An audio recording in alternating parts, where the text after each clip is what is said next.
Bienvenidos a un nuevo episodio de Mundo Aduanero, este espacio del área de Derecho de la Universidad Andina Simón Bolívar y el Instituto Ecuatoriano de Derecho Aduanero.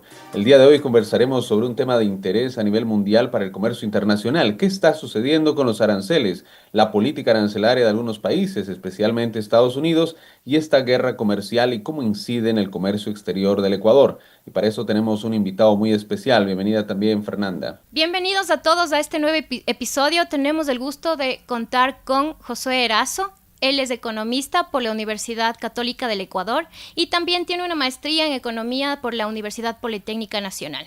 Es experto y actualmente conoce todo lo que pasa alrededor de las exportaciones. Es director técnico de la Federación Ecuatoriana de Exportadores, FEDEXPOR, y ha estado en varios asuntos liderando medidas y políticas para fomentar el entorno de los exportadores. Muchas gracias por participar, Josué. Un gusto compartir con ustedes, Gustavo, Fer. Siempre agradecido de poder tener estos espacios donde podamos compartir en mayor profundidad lo que está sucediendo actualmente y todas las implicaciones que esto tiene para el Ecuador. La entrevista. Como sabes, en los últimos años hemos visto cómo Estados Unidos ha cambiado radicalmente su política en materia comercial, ya desde la primera gestión que tuvo Donald Trump, a través de la cual hizo unas amenazas de subir aranceles, subió algunos aranceles, pero en definitiva fue una política altamente proteccionista. Luego es verdad que con el cambio de gobierno tampoco hubo un cambio, sino se mantuvo esta política proteccionista de parte de Estados Unidos. Pero ahora, en la segunda gestión de Donald Trump, él llega y casi inmediatamente dentro de los primeros 100 días verdaderamente asume políticas unilaterales de elevación de aranceles, primero a los socios más cercanos, México y Canadá, supuestamente por un tema de seguridad, los temas de controles migratorios y demás, pero luego en un mal llamado Día de la Liberación impone aranceles bilaterales recíprocos a todos los países del mundo y también algunos aranceles específicos en temas de acero, aluminio y algunos direccionados fundamentalmente también a su gran competidor a nivel global como es la China. Y estamos en ese escenario de guerra comercial, de guerra arancelaria, algunos socios comerciales, la China específicamente, también ha tenido una subida de aranceles y luego hemos visto cómo el presidente Donald Trump, aprovechando esta situación, está intentando llevar adelante también una serie de negociaciones bilaterales y claro, cambiando esta lógica que teníamos antes de la negociación en espacios multilaterales o respetar los acuerdos comerciales que los propios Estados Unidos habían suscrito.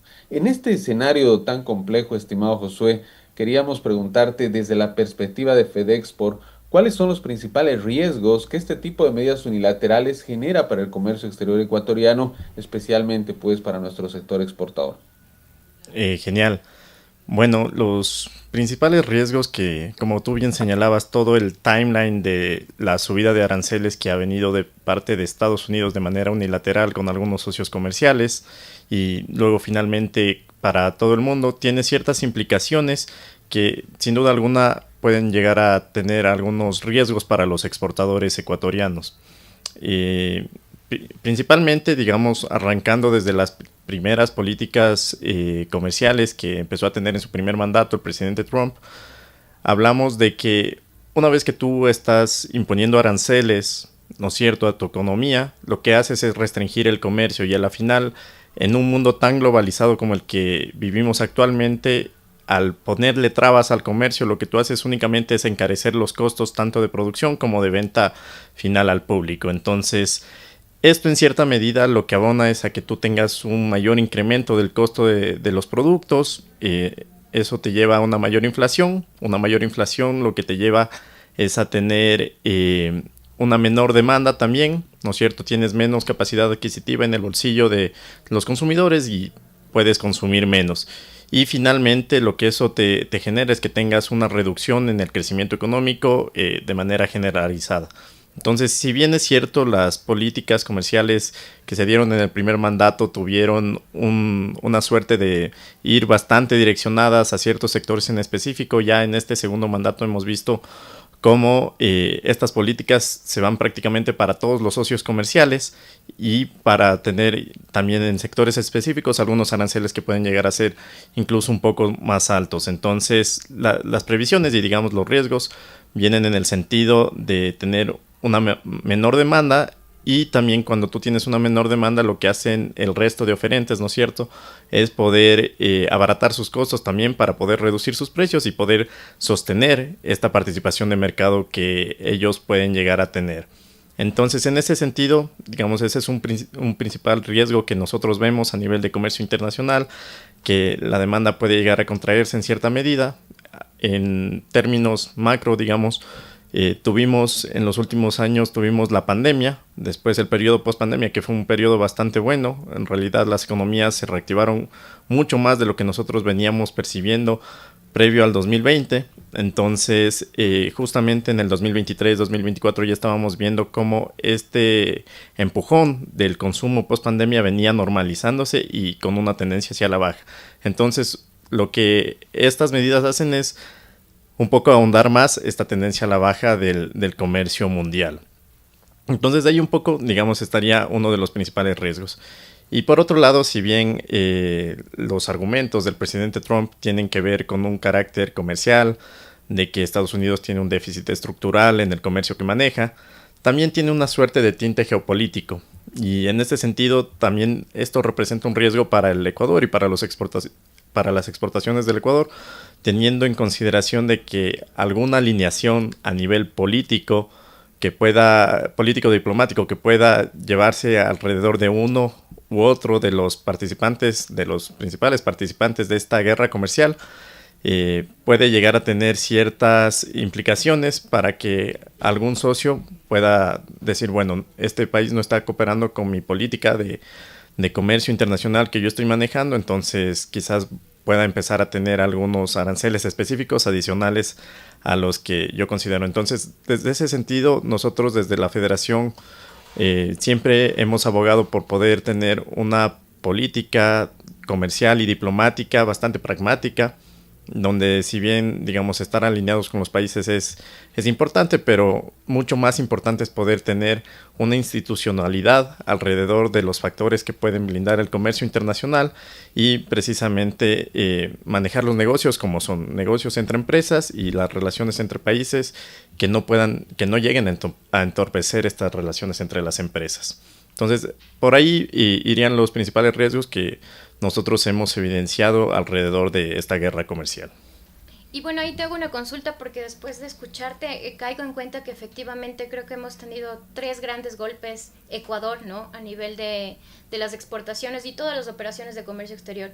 Creo el más importante a nivel mundial, el que acababas de mencionar de la pandemia, que comprimió mucho la demanda y también la oferta. Puntualmente para Ecuador el tema de la electricidad, ¿no? El corte de luz que fue importante porque comprimió muchísimo a nuestra economía. Y ahora miramos este efecto que está habiendo a nivel internacional con los aranceles que está estableciendo Trump. Y mucha gente siempre comenta y consulta, hay una postura que menciona y dice que este escenario conviene al Ecuador, a sus productos tradicionales y no tradicionales de exportación, y hay otra postura que menciona que no conviene para nada este escenario para las exportaciones. Desde tu punto de vista, considerando los análisis que has hecho en FedExport, ¿tú qué opinas con respecto a esto? Bueno, en todas las situaciones no puede haber algo que sea de todo el 100% malo ni todo el 100% bueno. Evidentemente habrán matices que hay que analizarse y en este sentido, digamos, ambas de las posturas que acabas de mencionar tienen un asidero. El contexto internacional es bastante desafiante, ¿no es cierto? Pero tal y como se han venido planteando las políticas comerciales, por lo menos desde parte de Estados Unidos, que ha tenido esta política para prácticamente todos los países. En un primer momento nuestro análisis fue, bueno, si bien al Ecuador le están imponiendo un arancel adicional del 10%, para otros países esta tarifa llegó a ser mucho más alta y da la coincidencia de que estos países también son competidores para Ecuador en este mercado de Estados Unidos. Entonces hablamos de Tailandia, Vietnam, Filipinas, que pueden llegar a tener aranceles adicionales de 26, 36, 47%. Entonces, en ese sentido, lo que tú logras llegar a tener es que si bien tu producto llega más caro, el producto ecuatoriano llega más caro de Estados Unidos, el producto de los países competidores puede llegar mucho más caro. Entonces, en ese sentido, tú puedes llegar a tener cierta competitividad en el sentido de que tu producto no se encareció tanto. Si bien, como hablábamos en la pregunta anterior, que te eleven el precio evidentemente afecta a tu capacidad de demanda, la idea es poder caer menos en la demanda que tú puedas llegar a tener en relación a los otros competidores. Eso fue en un primer momento, pero justo pasando un día de que entró en vigencia estos aranceles diferenciados, el presidente Trump había mencionado de que algunos países se acercaron a negociar con él y dio una pausa de 90 días. Y esta pausa, digamos, va a terminar el 9 de julio. Y en ese sentido vamos a ver cómo algunos países sí llegaron a poder negociar que se mantenga este 10% de arancel base, o definitivamente no lograron negociar y nuevamente sus tarifas se van a disparar. Entonces, en ese espacio de tiempo nosotros vamos a empezar a ver cómo vamos a poder tener esta cierta oportunidad para poder establecernos en el mercado de los Estados Unidos. Ya en términos de que todo el mundo actualmente tiene un arancel de 10% adicional, es un contexto desafiante para el Ecuador, teniendo en cuenta que nuestra estructura de costos a nivel privado es bastante rígida, es bastante alta, y adicionando el factor también de que no tenemos una moneda propia para poder echar mano del tipo de cambio y empezar a ganar cierta competitividad artificial, le llamamos nosotros, porque al final lo que esto te permite es que si tus productos lleguen más barato hacia un destino, si es que tú llegas a devaluar tu moneda, pero al final no estás cambiando las condiciones estructurales que te permiten tener costos más competitivos. Entonces no tenemos ni siquiera esa herramienta de competitividad artificial. Entonces es bastante desafiante en ese sentido, pero afortunadamente el Ecuador, aprovechando o teniendo en cuenta, digamos, toda esta estructura de costos que viene siendo bastante elevada, ha podido empezar a diferenciarse en otros temas que van mucho más allá del precio. Y esto es la calidad, básicamente. Entonces, la idea y las oportunidades que este contexto internacional nos ofrece es que el Ecuador tiene que continuar llegando a tener esta diversificación en términos de calidad, que ya son algunos mercados nicho donde no necesariamente el precio es un factor de decisión para poder llegar a tener un consumo, sino que más bien las decisiones de consumo se basan en cuestión de la calidad, y en eso el Ecuador ha podido hacer un trabajo espectacular. No existe un camarón que tenga la misma calidad que el ecuatoriano, un banano que tenga la misma calidad que el ecuatoriano, y en ese sentido estamos bastante confiados en que podemos aprovechar en ganar espacio en estos mercados nicho, donde es bien remunerada la calidad. Y ahora los arándanos también, ¿no? Porque he visto bastante, inclusive unas pacas mucho más grandes para la exportación, que hacen que también el arándano esté posicionándose en muchos mercados. Y aquí te consulto un particular que justamente saltó hace algunas semanas en algunos foros, que mencionaban que por primera vez en mucho tiempo se depreció el dólar. Entonces, finalmente, como nosotros dependemos mucho del dólar por ser un país dolarizado, estábamos viendo en las exportaciones una oportunidad justo con este artífice que nos comentabas.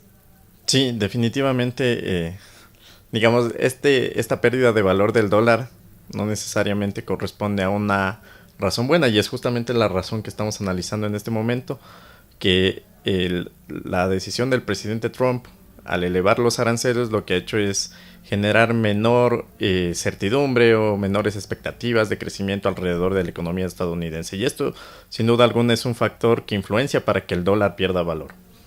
Entonces, en ese sentido, digamos, si bien la razón no es la que nosotros esperaríamos para poder tener una mejor competitividad en términos cambiarios, lo que sí ayuda esto es a que en los últimos años monedas como el peso colombiano, el sol peruano, han venido teniendo cierta depreciación, podamos llegar a equiparar condiciones en las que nos encontrábamos anteriormente. Entonces eso es favorable en términos de que más o menos tenemos cierto colchón en el tema cambiario.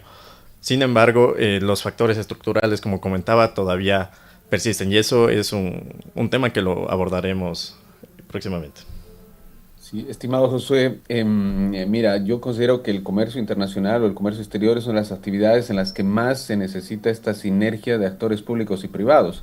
Ya nos hablabas tú de los desafíos que tienen los actores privados, pero ciertamente los actores públicos tienen un rol preponderante a la hora de negociar acuerdos comerciales, a la hora de, digamos, tener la oportunidad de negociar mejores condiciones de acceso al mercado y poder a través un poco de estas negociaciones internacionales facilitar la vida a los exportadores en cuanto al comercio internacional. Sabemos también que fruto de lo que está sucediendo ahora ha cambiado un poco la dinámica del respeto inclusive a la institucionalidad a nivel multilateral, a los acuerdos que se habían firmado. Y esto también representa nuevos desafíos para los estados en su aproximación a los principales mercados, no solo Estados Unidos, sucederá con la China, sucederá con la Unión Europea también. Y en esa medida, estimado Josué, y tomando en cuenta estas dos palabras que decías, la competitividad que es tan importante, cómo podemos ser más competitivos en cuanto a exportadores en un mundo altamente globalizado, y lo segundo, cómo mejoramos las condiciones estructurales que tenemos al interno del país para que todo el sector productivo tenga mayores oportunidades. Desde tu perspectiva, en la experiencia del sector privado, ¿cuál crees tú que deberían ser las políticas públicas que podría adoptar el gobierno, más aún un nuevo gobierno del Ecuador, que si bien, digamos, representa una continuidad del gobierno anterior, pero ciertamente tiene un mandato inicial de 4 años, que tiene inclusive quizás mayor legitimidad por una votación importante que obtuvo en las urnas? ¿Cuáles crees tú que deberían ser estas políticas públicas en materia comercial, en materia aduanera, quizás en temas de facilitación, quizás en otros temas vinculados con cambiar estas condiciones estructurales para dar un mejor escenario, digamos, al sector productivo y facilitar las exportaciones? Es una muy buena pregunta, Gustavo, y digamos esto siempre lo hemos abordado desde la Federación como un enfoque para poder impulsar al sector exportador. Y justamente este enfoque de la competitividad tiene dos aristas principalmente. Una arista que se basa en la agenda externa, que tiene que ver con la firma de nuevos acuerdos comerciales, la promoción comercial, y aparte de la firma de los acuerdos comerciales, poder lograr también tener una diplomacia sanitaria que permita efectivamente que los productos ecuatorianos, que principalmente tenemos un potencial bastante importante en la exportación agrícola, justamente esta diplomacia sanitaria lo que te hace es abrirte las puertas a nuevos mercados para que tu producto efectivamente pueda llegar a ingresar a este mercado, independientemente de que tengas un acuerdo comercial o no, una mejora arancelaria o no. Es importante que tú cuentes con tu protocolo sanitario para poder ingresar a nuevos mercados. Y por el otro lado, tú tienes una agenda interna donde existen varias aristas que justamente hablábamos de la estructura de costos, en términos de que tienes que revisar ciertos aspectos legales en materia laboral, en materia tributaria. Como hemos vivido aquí en el Ecuador, casi cada 2 años o cada año existe un nuevo impuesto urgente o una medida excepcional que se viene repitiendo todos los años. Entonces, armar un plan, digamos, una planificación tributaria para poder tener una consolidación fiscal es importante, y que también los exportadores puedan tener una previsibilidad en cómo poder manejar sus costos, en términos de que ya sabes que vas a tener que pagar ciertos impuestos. El tema financiero también es importante. El Ecuador, a pesar de ser un país dolarizado, todavía no ha podido convertirse en un hub para captar inversiones e inversiones en términos de capital y en términos productivos también. Pero las inversiones de capital lo que te deberían poder llevar es a que tengas una reducción en términos de tasas de interés y que tu financiamiento sea mucho más barato. Entonces ahí hay algunas cosas en términos de agenda interna. Me voy a enfocar un poco en la agenda externa, que teniendo en consideración que existe ciertas restricciones actualmente para poder ingresar a Estados Unidos, como este 10% de arancel adicional, justamente la visión del Ecuador debe ser en contar con mayores instrumentos, con otros socios comerciales que puedan llegar. Si bien nadie va a reemplazar el consumo de Estados Unidos, pero la idea es poder ir diversificando los destinos a los cuales nosotros podamos enviar nuestros productos. En esto hemos trabajado últimamente. Tenemos el acuerdo comercial con China, que está vigente desde el año anterior. Hemos trabajado en negociaciones para el acuerdo comercial con Canadá, el acuerdo comercial con Corea del Sur, que también próximamente estará en discusión aquí dentro del país en términos de Corte Constitucional y Asamblea Nacional. Y Actualmente la visión del nuevo gobierno es poder continuar con esta apertura comercial en países o en mercados donde no los hemos explorado totalmente. Estamos hablando de los mercados de Medio Oriente, Emiratos Árabes Unidos, principalmente es el próximo acuerdo que tendremos que negociar, y otros países del Asia también como Japón, donde tienen un importante consumo alimentario que depende mucho de las importaciones, y sin duda alguna donde Ecuador tiene mucho que ganar, y que actualmente por los elevados aranceles no tenemos el acceso para poder competir con otros países que actualmente están proveyendo estos mercados. Entonces eso en temas de acuerdos comerciales. Evidentemente la promoción comercial tiene que ir de la mano con esta apertura comercial. Ya tenemos un acuerdo comercial, como decía, vigente con China. La idea es poder empezar a llevar más delegaciones de empresas a más ferias en China y poder posicionar otros productos de la oferta exportable que tiene el Ecuador y que todavía no se están comercializando en China. Estamos hablando que más de la mitad de lo que nosotros exportamos hacia China está concentrado en exportaciones de camarón. Entonces tenemos alrededor de 3.500 productos adicionales que nosotros podríamos empezar a llevar a este país. Entonces es importante la promoción comercial, y como decía, en la parte de la agenda interna, que actualmente contamos con un horizonte ya un poco más claro en términos de gobernanza.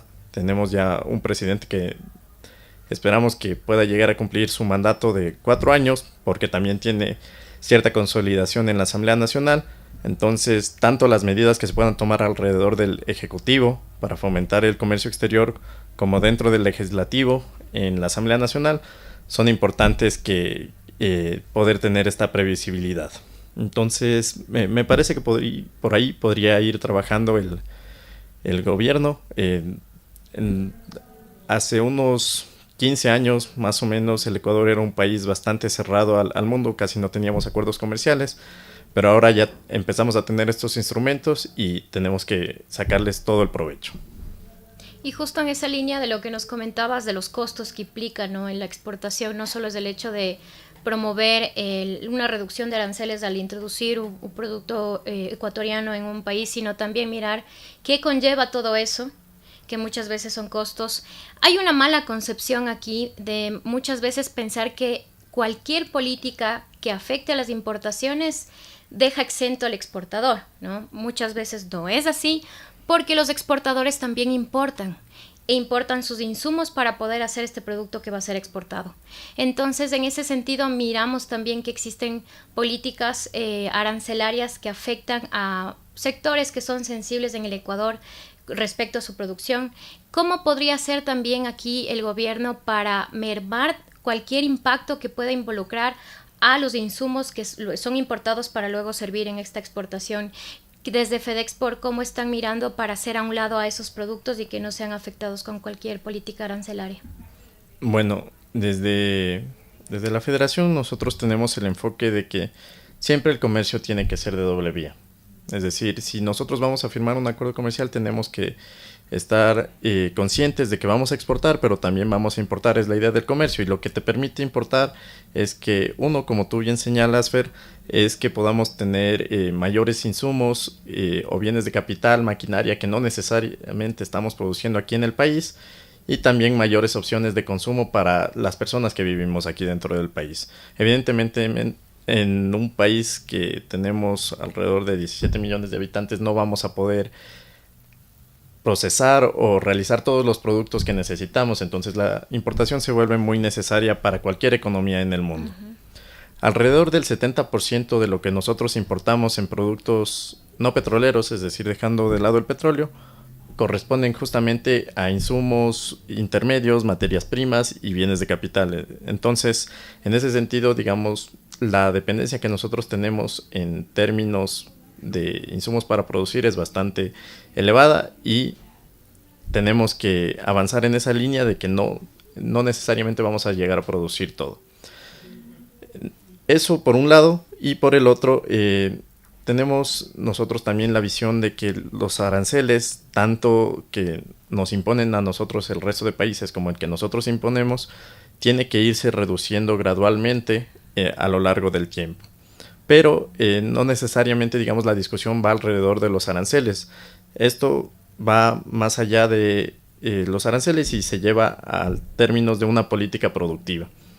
Entonces es necesario que desde las autoridades de gobierno se impulse la construcción de una política productiva que cuente con actores de la academia, con actores del sector privado para poderla construir y poder llegar a un consenso de, bueno, hacia dónde quiere caminar el Ecuador, qué es lo que nosotros queremos producir, qué sectores vamos a llegar a incentivar para poder tener una producción que llegue a ser competitiva y establecernos plazos y horizontes de tiempo para decir, ok, este producto yo lo quiero impulsar, voy a realizar ciertas políticas para protegerlo en cierta medida, pero ya una vez de que lleguemos a tener cierto plazo, vamos a empezar a quitar estas protecciones y vamos a demostrar que hemos logrado hacer que esta industria sea competitiva.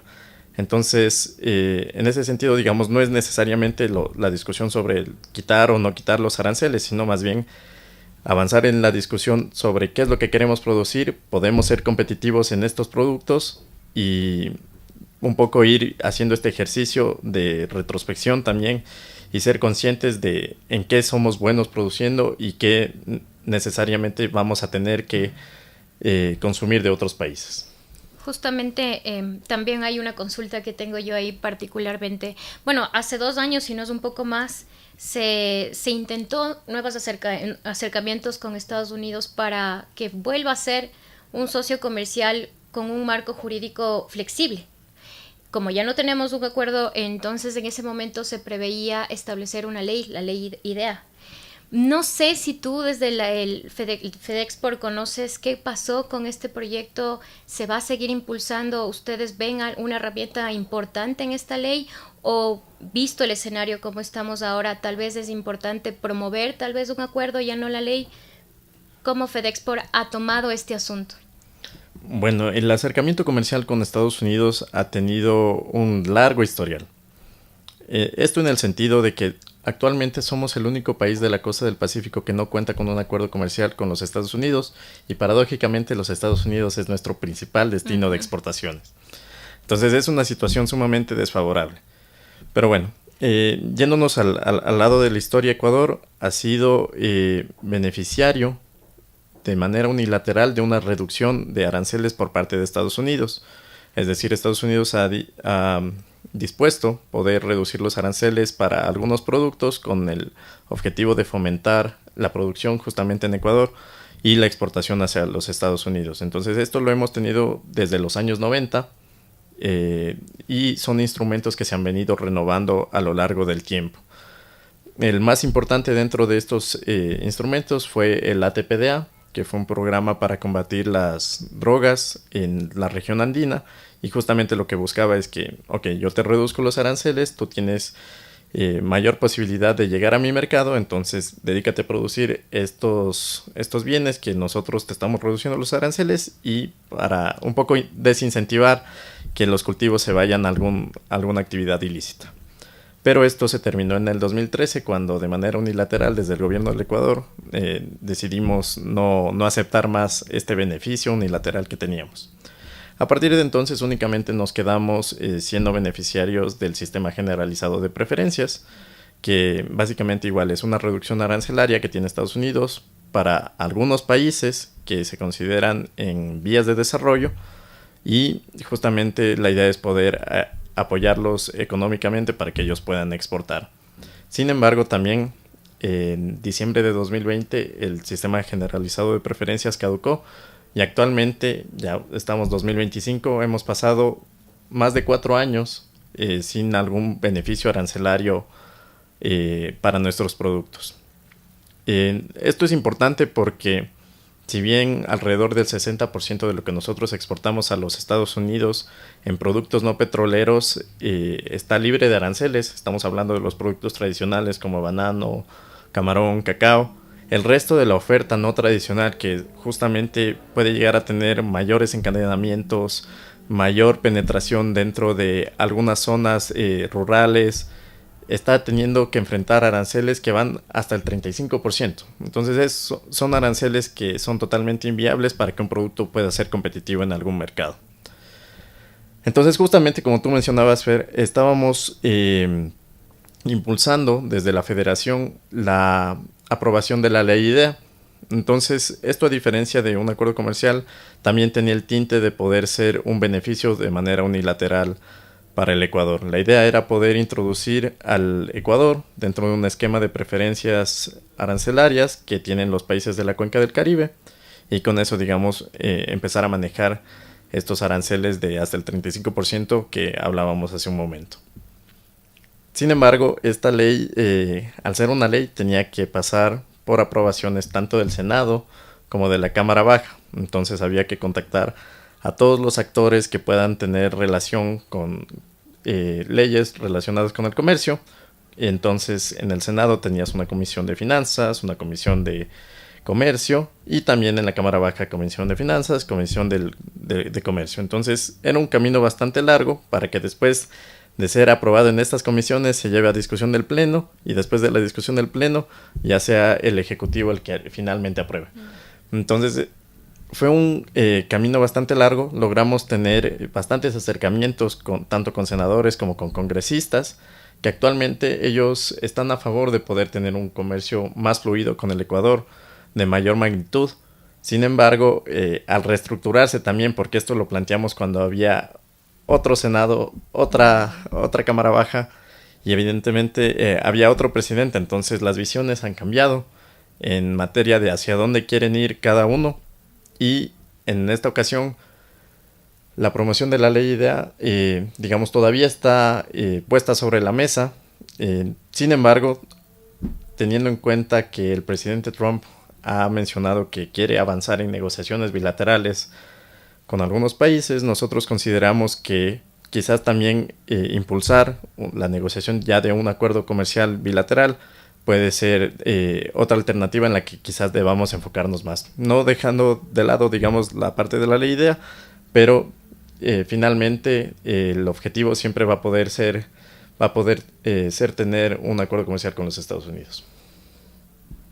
Estimado Josué, en este recuento que haces un poco de las relaciones comerciales con Estados Unidos, considerando además que, como bien lo señalas, es el principal mercado, podemos ver que evidentemente es una situación dinámica, cambiante, y que hasta la fecha no tenemos, digamos, un marco jurídico que permita tener seguridad, previsibilidad y estabilidad.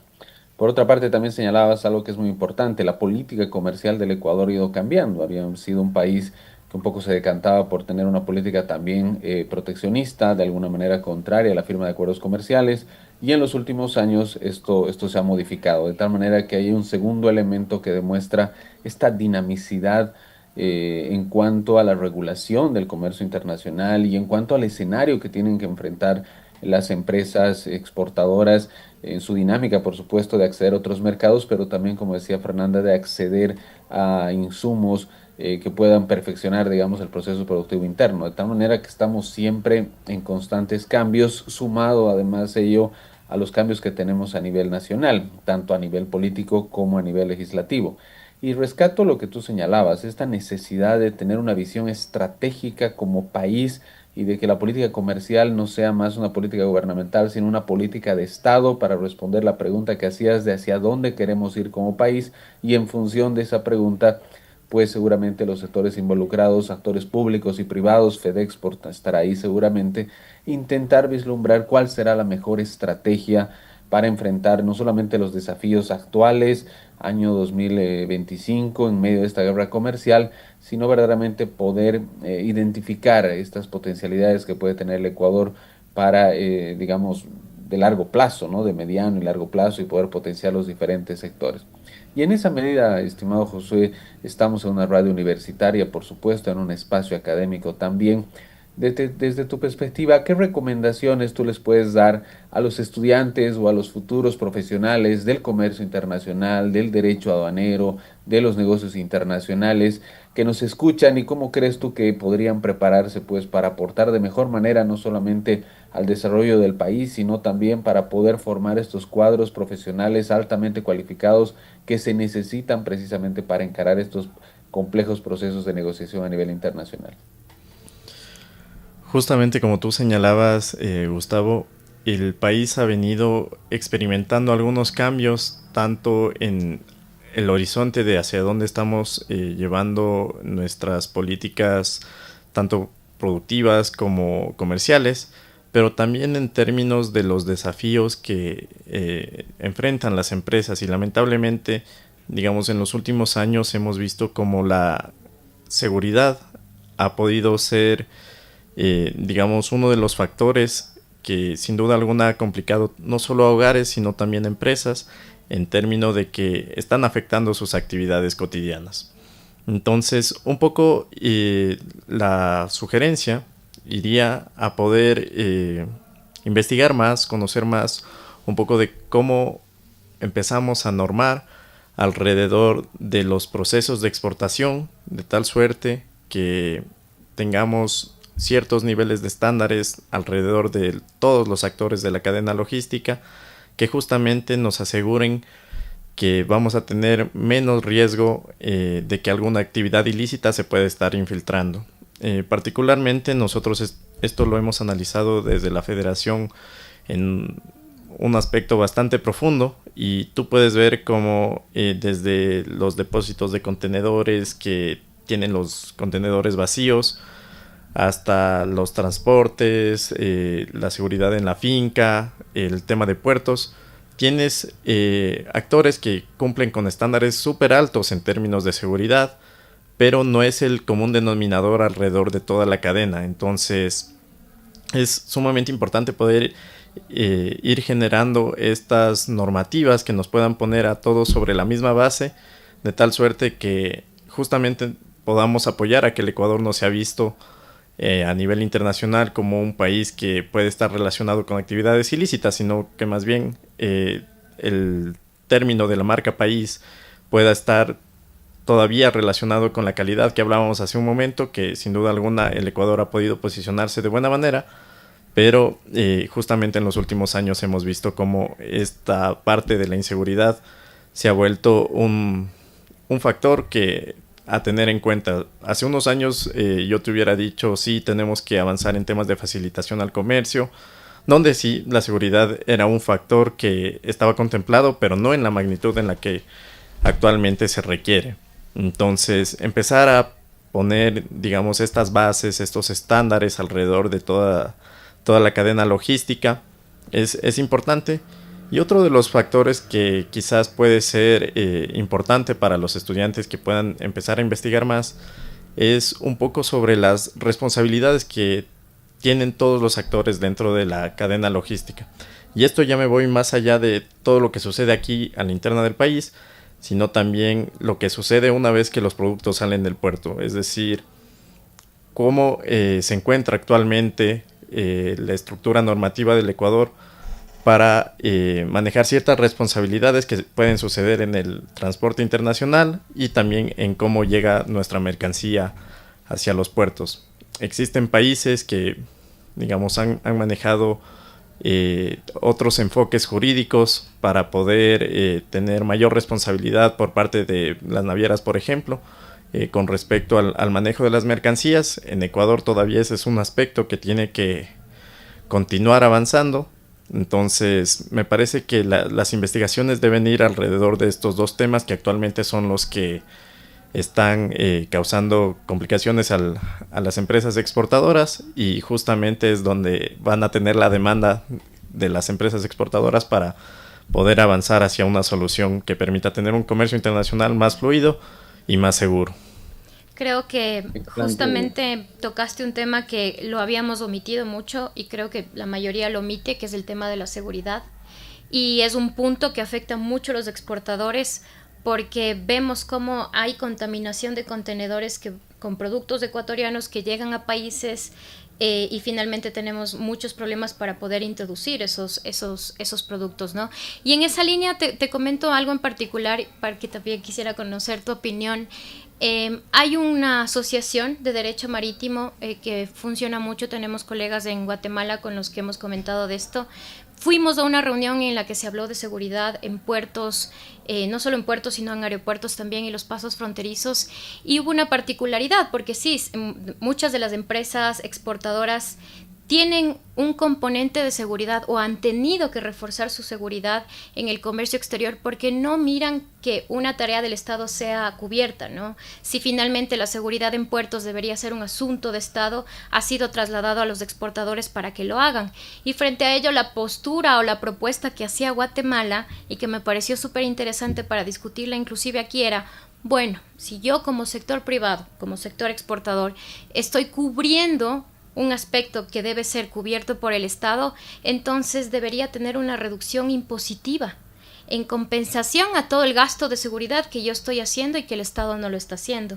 Entonces fue algo que nos dejó mucho en cuestionamientos, ¿no? Hasta qué punto yo también doy reducciones, no sé si tanto en renta, IVA o algún aspecto en particular para estas empresas que me están corroborando que están invirtiendo en seguridad. Bueno, aquí es súper importante, digamos, resaltar que el sector exportador ecuatoriano, si bien es cierto, hemos, digamos, también empujado a que haya ciertos esquemas tributarios que puedan favorecer a las empresas que están aportando en seguridad. Aquí hay un tema de responsabilidades. Entonces, si la carga, digamos, está en responsabilidad de la empresa privada, lo normal sería que la empresa asuma esos costos de seguridad que vienen relacionados con este manejo de la carga. Pero el problema actualmente es que no estamos teniendo una responsabilidad dentro de todos los actores de la carga. No hay responsabilidades claras todavía y ese es un aspecto que hay que mejorar. Pero también, digamos, ya en el lado de los impuestos, yo te diría que como sector exportador somos bastante conscientes de la situación actual que vive el país y hemos visto como los últimos años hemos realizado, al menos desde parte de las autoridades, un esfuerzo por tener una consolidación fiscal que pueda permitirnos llegar a tener mayores proyectos en un futuro de inversión pública, pero que actualmente lo que necesitamos es poder corregir este déficit fiscal. Entonces no es, digamos, muy consciente de nuestra parte en este momento empujar a poder tener mayores beneficios cuando evidentemente vemos que existe un espacio fiscal que es bastante reducido. O de pronto, si es que llegamos a tener estos beneficios, seguramente por otro lado van a tener que ajustar y digamos esa no es la idea, sino tener una visión país, colaborar todos en este momento, que el marco regulatorio sea lo suficientemente claro para que todas las inversiones que se están realizando alrededor de la seguridad puedan justamente permitir que el comercio sea más seguro y que en definitiva podamos tener cierta solución hacia esta problemática. Gracias, Josué. Excelente, estimado Josué. Queremos agradecerte mucho por compartir este espacio. Antes de aproximarnos a la despedida, yo simplemente quería recordar que está abierta las inscripciones para la oferta académica de la Universidad Andina Simón Bolívar y en ella se destacan 3 programas que han sido desarrollados por el área de Derecho de la Universidad Andina Simón Bolívar vinculados con los temas que hemos discutido el día de hoy: la especialización en comercio internacional y práctica aduanera, la maestría en regulación del comercio y los negocios internacionales y la maestría en Derecho Económico Internacional. Invitamos siempre a nuestros oyentes, a quienes nos siguen en este programa, para que puedan acceder a la página web de la universidad, ver esta oferta académica, animarse a emprender una nueva carrera, animarse a internacionalizar su carrera y de la mano de los profesores de la universidad y con otros expertos que tenemos también de diferentes países, pues potenciar su conocimiento, potenciar su crecimiento profesional y poder contribuir, como nos decía Josué, de manera decidida a las exportaciones, al comercio exterior y al desarrollo finalmente del país y a esta construcción de una visión estratégica. Estimado Josué, de mi parte simplemente muchas gracias, un gusto haber compartido este espacio y te invitamos a que nos des un saludo final, por favor. No, muchas gracias a ustedes, Gustavo y Fernanda. Ha sido un gusto compartir un poco la visión del sector exportador alrededor de qué es lo que tenemos que avanzar en términos de país y cómo nos paramos de frente a este contexto internacional que es sin duda alguna desafiante. Gracias, Josué, gracias a todos los que nos escuchan y hasta un próximo episodio.